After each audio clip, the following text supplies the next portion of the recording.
কেবলমাত্র একমাত্র আল্লাহর গোলামি করার জন্য। আমরা যা কিছু দেখতে পাই, যা কিছু দেখি না, যা কিছু এই পৃথিবীতে আছে, সবকিছু সৃষ্টি করেছেন মহান আল্লাহ রাব্বুল আলামিন। অতএব যে আল্লাহ দুনিয়া সৃষ্টি করেছেন, যে আল্লাহ সমস্ত কিছু সৃষ্টি করেছেন, বাংলাদেশকে সৃষ্টি করেছেন, এই বাংলাদেশে আইন চলতে হবে মহান রব্বুল আলামিনের। সেই স্লোগান নিয়ে আল্লাহর আইন চাই, সৎলোকের শাসন চাই, এই স্লোগান নিয়ে টেকনাফ থেকে তেঁতুলিয়া পর্যন্ত বাংলাদেশ জামাত ইসলামী আন্দোলন করে যাচ্ছে, সংগ্রাম করে যাচ্ছে। সংগ্রামী সাথী ও বন্ধুগণ, আপনারা বিশ্বাস করেন এই দুনিয়ার জীবনটা আমাদের বেশি দিনের জন্য নয়।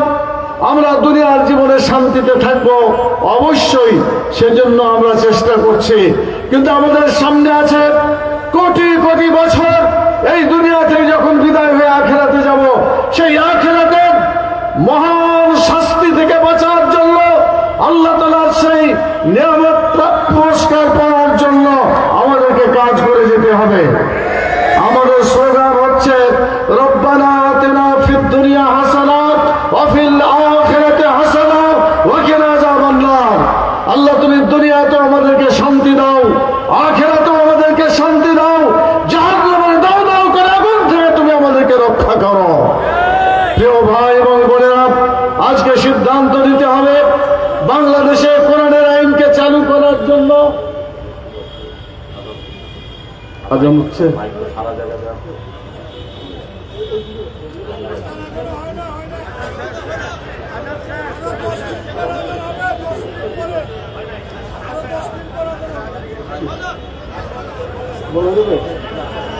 কি কথা বলা যাবে? প্রিয় ভাইরা, সংক্ষেপে আমরা কথা শেষ করতে চাই। আমি আপনাদেরকে জিজ্ঞেস করতে চাই, আমাদেরকে যে শক্তি এবং যে যোগ্যতা আল্লাহ তাআলা দিয়েছেন, এই শক্তি এবং যোগ্যতা আমাদেরকে কাজে লাগিয়ে ওই মহান আল্লাহর আইনকে বাংলাদেশে চালু করতে হবে। দুই ধরনের আইন আছে, একটা হলো মানুষের আইন, আর একটা হলো আল্লাহর আইন। মানুষের আইনে ভুল আছে, এই আইন যতদিন চালু থাকবে মানুষের জীবনে অশান্তি ছিল, আছে এবং থাকবে। আর যদি আল্লাহর আইন চালু হয়, তাহলে আল্লাহ তাআলা দুনিয়াতেও কল্যাণ দান করবেন, আখিরাতেও আমাদেরকে কল্যাণ দান করবেন। সংগ্রামী সাথী ও বন্ধুগণ, এই জন্য দুটি দলের কথা আল্লাহ কোরআন মাজিদে বলেছেন। একটা হলো হিজবুল্লাহ, আল্লাহর দল, আর একটা হলো হিজবুশ শয়তান, শয়তানের দল। আমি আপনাদের জিজ্ঞেস করতে চাই, মুসলমান হিসাবে যদি আমরা বিশ্বাস করে থাকি আখিরাতের জীবনকে এবং দুনিয়ার জীবনকে, তাহলে উভয় জীবনের জন্য কল্যাণকর আইন হচ্ছে আল্লাহর দেওয়া আইন। কথা ঠিক কিনা বলে? এই আইনকে চালু করার জন্য আল্লাহর দল বেছে নিতে হবে। কথা ঠিক কিনা বলে? অতএব আল্লাহর দল হচ্ছে সেই দল যারা কোরআনের আইন চালু করবে, মানুষের আইনকে উৎখাত করে আল্লাহর আইনকে বিজয়ী করবে। সেটাই হবে আল্লাহর আইন, সেটাই হবে হিজবুল্লাহ, সেটাই হবে আল্লাহর দল। আমি জিজ্ঞেস করতে চাই, আপনারা কি শয়তানের দল করবেন নাকি আল্লাহর দল করবেন?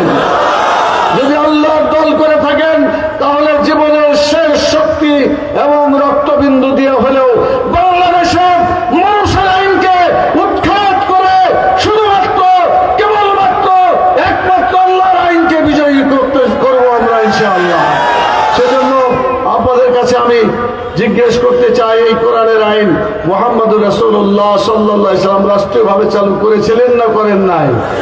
রাসূল যদি রাষ্ট্রীয়ভাবে কোরআনের আইন চালু করে থাকে, তাহলে আমাদেরও তো কোরআনের আইন রাষ্ট্রীয়ভাবে চালু করতে হবে। কথা ঠিক কিনা বলেন? দীর্ঘ 54 বছর ইতিহাসে বাংলাদেশে একটি দল 4 বার ক্ষমতায় ছিল, আর একটি দল 3 বার ক্ষমতায় ছিল।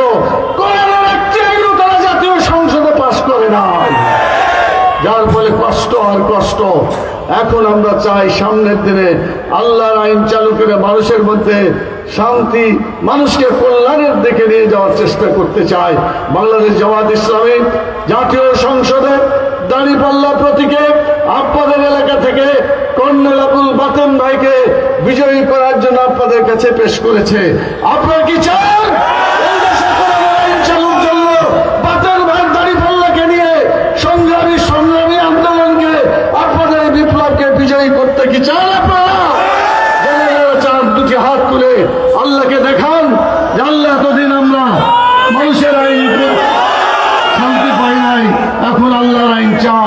আল্লাহ তুমি আমাদের এই হাতগুলোকে কবুল করো, বলেন আল্লাহ।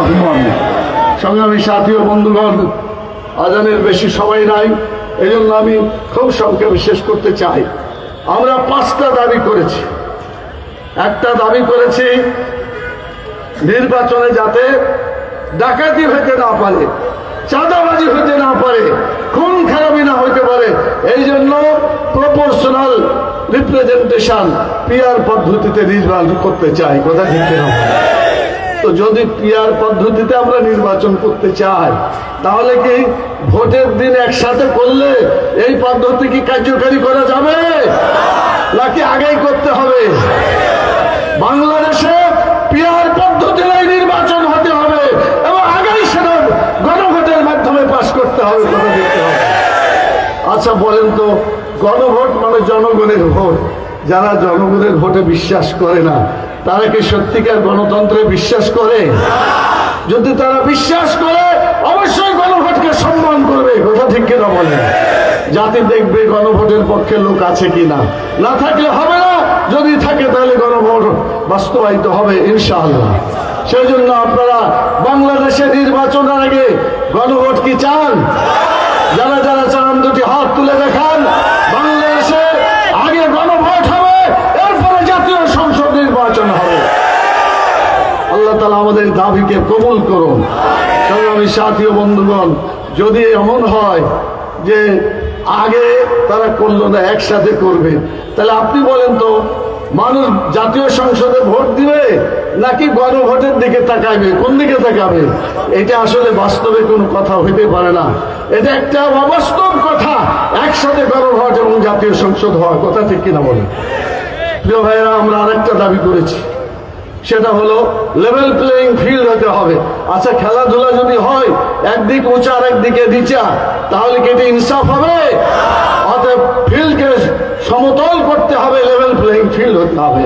আমরা দাবি করেছি ফ্যাসিস্ট শেখ হাসিনা যেভাবে মানুষ খুন করেছে, অন্যায় করেছে, তাদের একটা বিচার চলছে। কথা ঠিক কিনা বলেন? এদেরকে যারা বাঁচিয়ে রাখার জন্য, ধরে রাখার জন্য প্রায় 17 বছর তাদেরকে ধরে রেখেছে। আমাদের দেশে বলে পেলা দেওয়া। পেলা বুঝেন? কি বলেন আপনারা? ঠেস দেওয়া, ঠেস দেওয়া বুঝেন? যদি শেখ হাসিনাকে বলে ঠেস না দিত, পেলা দিয়ে ধরে না থাকতো, এত বছর জুলুম করতে পারত। তাহলে যারা অন্যায় করেছে আর যারা অন্যায় করতে সাহায্য করেছে, অপরাধটি আলাদা না, এক সমান। অতএব তাদের যে পরিণতি হয়েছে, আজকে ওই সমস্ত দল যারা ফ্যাসিস্টকে সহযোগিতা করেছে, তাদের পরিণতি একই হতে হবে। কথা ঠিক কিনা বল? সংগ্রামী সাথী ও বন্ধুগণ, আমি আর একটি কথা বলতে চাই, সেটি হলো যারা আমাদেরকে শুধু দুনিয়ার কথা বলে, আখিরাতের কথা বলে না, তারা কি আমাদের জীবন সম্পর্কে ভালো কাজ করার উৎসাহ দেয়? তারা শুধু দুনিয়ার কথাই বলে, আখিরাতের কথা বলে না। কোরআনের আইন যদি চালু হয়, দুনিয়াতে ভালো হবে, আখিরাতেও ভালো হবে। কথা ঠিক কিনা বলেন? এখানে মুসলিম ভাই বোনেরা থাকতে পারেন। আচ্ছা বলেন, কোরআনের আইন যদি চালু হয়, সুদ যদি বন্ধ হয়, ঘুষ যদি বন্ধ হয়, সমাজটা ভালো হবে না হবে না? তাহলে এটা যদি বন্ধ হয়ে যায়, তাহলে মুসলমানদের ঘুষ দেওয়া লাগবে না, সুদ দেওয়া লাগবে না, অমুসলিমদের ঘুষ এবং সুদ দিতে হবে। সবাই সমানভাবে উপকার লাভ করবে। এই জন্য অমুসলিম ভাই বোনরা যারা আছেন বাংলাদেশের, সকলকে বলবো, আসেন কোরআনের আইনের পক্ষে। আপনারা যদি এগিয়ে আসেন, ইনশাআল্লাহ দেশে কোরআনের আইন সহজেই বিজয়ী হবে ইনশাআল্লাহ। সম্মানিত ভাই এবং বোনেরা, আমি আপনাদেরকে ধন্যবাদ জানাই। আপনারা কষ্ট করে এখানে এসেছেন। 3টে কাজ আপনারা করবেন। নাম্বার 1, আপনারা যখন ঘরে ঘরে দাওয়াতি কাজ করতে যাবেন, আমাদের আব্দুল বাতেন ভাইয়ের সালামটা দিতে হবে। পারবেন না? যেখানে যাবেন কার সালাম দেবেন? বাতেন ভাইয়ের দাঁড়িপাল্লার পক্ষ থেকে সালাম দেবেন। এই সালামটা দিলে অন্তত তার দাওয়াতটা পৌঁছবে। কথা ঠিক কিনা বলে? আচ্ছা বলেন তো, সালাম দিলে জবাবটা কি হবে? ওয়ালাইকুম আসসালাম। এটা তো ডাইরেক্ট। ইনডাইরেক্ট সালাম হবে ওয়ালাইকা ওয়ালাইহিস সালাম। বলেন ওয়ালাইকা ওয়ালাইহিস সালাম।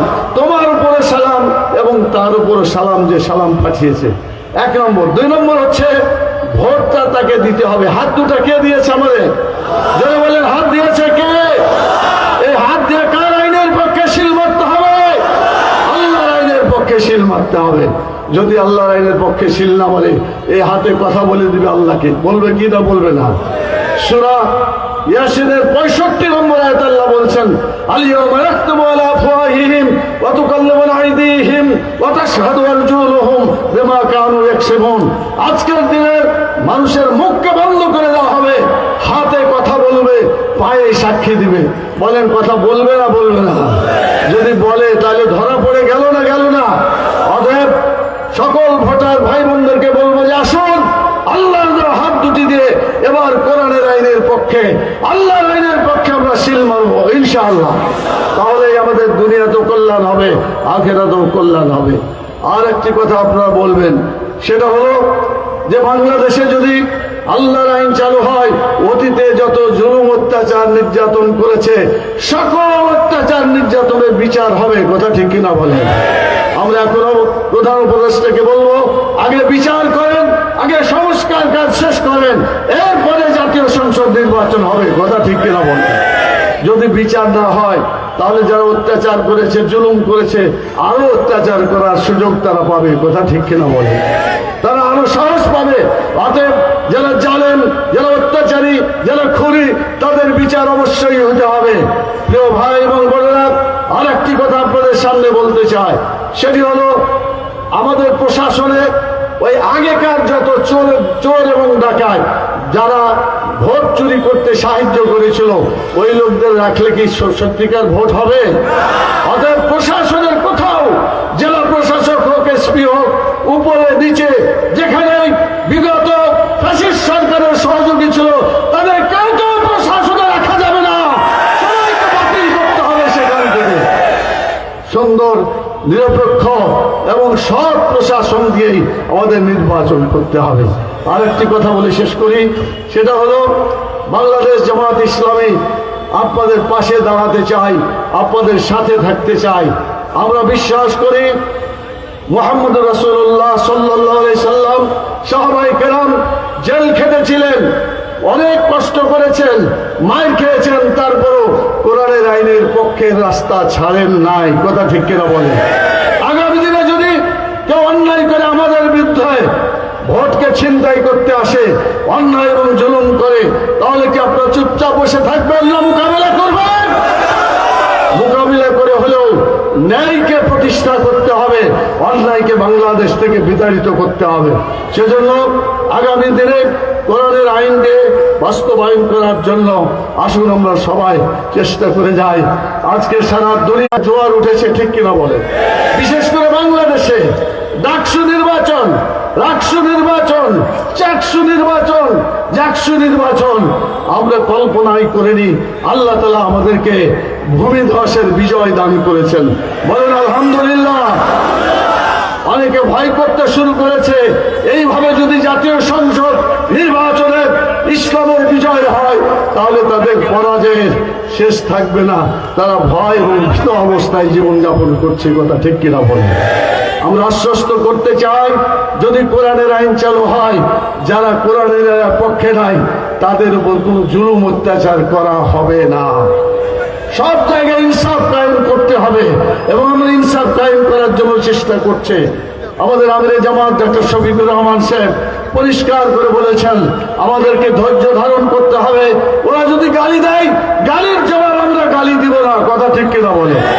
আল্লাহ তাআলা কোরআন মাজিদে বলেছেন যে তোমাদেরকে যদি কেউ আঘাত করে, কেউ যদি জুলুম করে, অত্যাচার করে, তাহলে ইদফা বিল্লাতি হিয়া আহসান, মন্দের জবাব তোমরা ভালো দিয়ে দিবে। আপনারা কি পারবেন? সবর করতে পারবেন ইনশাআল্লাহ? বাংলাদেশকে কেউ যাতে অন্যায় পথে প্ররোচিত করতে না পারে, অন্যায় কাজের দিকে নিয়ে যেতে না পারে, সেই জন্য আল্লাহর দেওয়া বিধানকে আমরা মেনে চলবো ইনশাআল্লাহ। আপনারা শেষ রাত্রে উঠে আল্লাহর কাছে দোয়া করবেন, আল্লাহ তাআলা আসমান থেকে নিচে শেষ রাত্রে নেমে আসেন, কয়েকটা আওয়াজ তিনি দেন যে তোমরা যারা ভুল ত্রুটি করেছো আমার কাছে মাপ চাও, আমি তোমাদেরকে মাফ করে দেব। তোমার যে অভাব আছে সে অভাব আমি পূরণ করে দেব। আপনার শেষ রাত্রে চোখের পানি ফেলে বাংলাদেশে কোরআনের আইনের জন্য একটা ফোঁটা চোখের পানি কি ফেলতে পারবেন ইনশাআল্লাহ? আগামী দিনে আল্লাহর আইনের জন্য আমরা যেমন চেষ্টা করব, তেমনি আমরা আল্লাহর কাছে দোয়া করব। আমাদের জান দিয়ে, আমাদের মাল দিয়ে লড়াই করতে হবে। আমাদের একটা স্লোগান আছে যে আমরা ভোটও চাই, নোটও চাই। কথা ঠিক কিনা বলেন? আল্লাহ বলেছেন তোমরা মাল দিয়ে জিহাদ করো, জান দিয়ে জিহাদ করো। আমরা বিশ্বাস করি বদর উহুদ যেভাবে বিজয় লাভ করেছে অস্ত্রের মাধ্যমে, বুলেটের মাধ্যমে, এখন বুলেটের পরিবর্তে ব্যালট এসেছে। কথা ঠিক কিনা বলে? অতএব বুলেটের যুদ্ধ এখন নয়, ব্যালটের মাধ্যমে যুদ্ধ হবে। আগামী ফেব্রুয়ারির প্রথমার্ধে যে নির্বাচন হবে সেই নির্বাচনে কোরআনকে জাতীয় সংসদে পাঠাতে হবে। রাজি আছেন? স্লোগান হবে আল কোরআনের আলো। এতদিন ঘরে ঘরে যে আলো ছিল এটাও ঠিক আছে, কিন্তু ঘরে ঘরে জ্বললে আপনার আর আমার জ্বলবে। জাতীয় সংসদে যদি জ্বলে টেকনাফ থেকে তেঁতুলিয়া পর্যন্ত প্রত্যেকটা ঘরে ঘরে কোরআনের আলো জ্বলবে। ঠিক না বলে? প্রাইমারি স্কুলে জ্বলবে, কলেজে জ্বলবে, হাই স্কুলে জ্বলবে, ইউনিভার্সিটিতে জ্বলবে, সচিবালয়ে জ্বলবে, বিচার ব্যবস্থায় চলবে। বাংলাদেশের সকল প্রতিষ্ঠানের কোরআনের আলো জ্বলবে ইনশাআল্লাহ। তাই স্লোগান হবে আল কোরআনের আলো।